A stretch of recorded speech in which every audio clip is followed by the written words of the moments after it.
வாழ்க வையகம், வாழ்க வையகம், வாழ்க வளமுடன். அருளாசன் அருள்தந்தை வேதாத்திரி மகரிஷி அவர்களும் இறைநிலையும் என்னுள் சூக்குமமாக எழுந்தருளி 11/8/2024 ஞாயிற்றுக்கிழமை இன்றைய நாள்காட்டி வரிகளுக்கான கவிவரிகளையும் அதற்கான விளக்கத்தையும் சிறப்பிக்க வேண்டுமாய் சங்கல்பம் மேற்கொள்கிறேன்.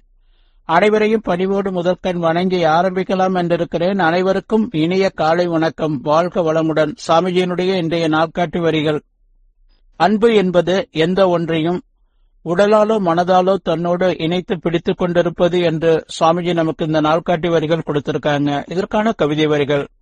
விண், காற்று, நெருப்பு, நீர், நிலம் ஐந்தான வேறுபட்ட இயக்கங்களுக்குள் விண்தான் அனைத்திற்கும் மூலமாகும். விரைவுதான் வேறுபடும் ஒன்று கொண்டு விண்தான் உலகில் உள்ள உயிர்களுக்கெல்லாம் விரைந்தாட்டும் உணர்ச்சி வித்து உடல் தொடர்பால்.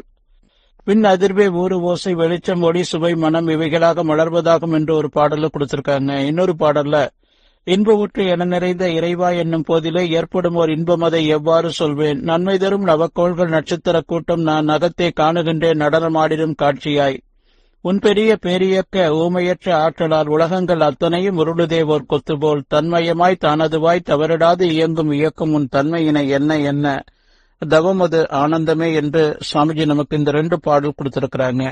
இறைநிலை ஒட்டுமொத்த பேரியக்க மண்டல ஜட பொருட்களையும் பஞ்சபூதங்களையும் உயிர் பொருட்களையும் அனைத்தையும் அன்பும் கருணையுமாக எல்லா ஜீவன்களுக்குள்ளும் அதுவே நிறைந்திருக்கிறது.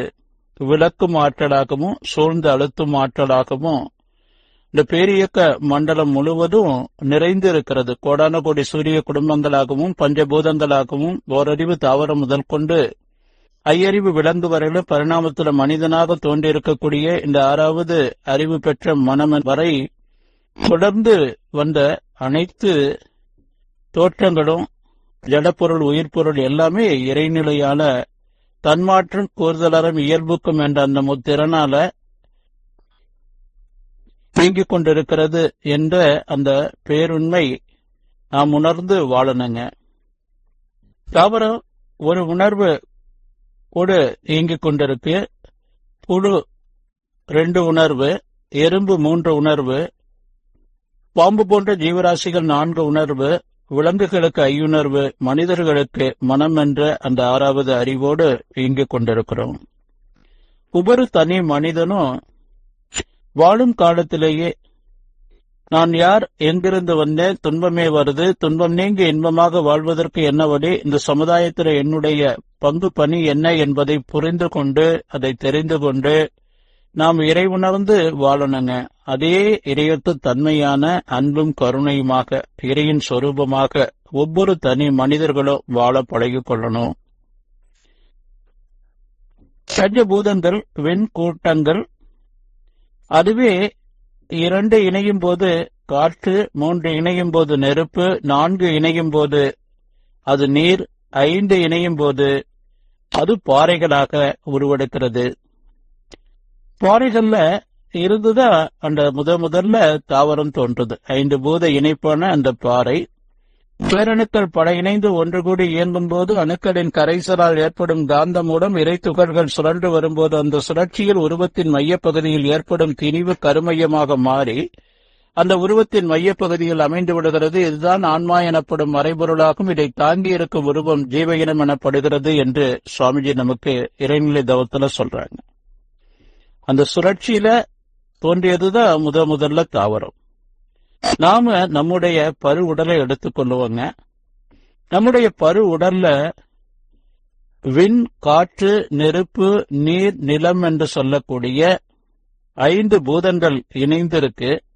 இந்த 5 பூதங்கள்ல 485% சுத்தவெளி நிரம்பி இருக்கு, 15% பரமாணு.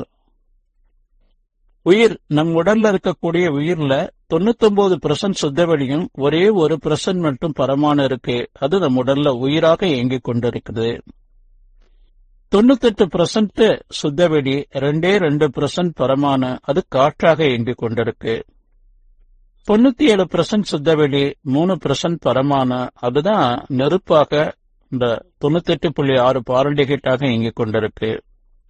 நீர் 96% சுத்தவெளி, 4% பரமாணு, அதுதான் நம் உடல்ல ரத்தமாக நீரில் தன்மாற்றம் பெற்று ரத்தமாக இயங்கிக் கொண்டிருக்கு.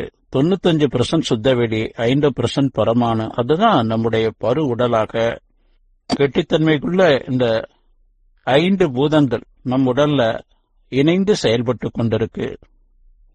நாம புரிந்து கொள்ள வேண்டியது என்ன? பஞ்சபூதங்கள் நம்மோடு இணக்கமாக இருக்கணும்.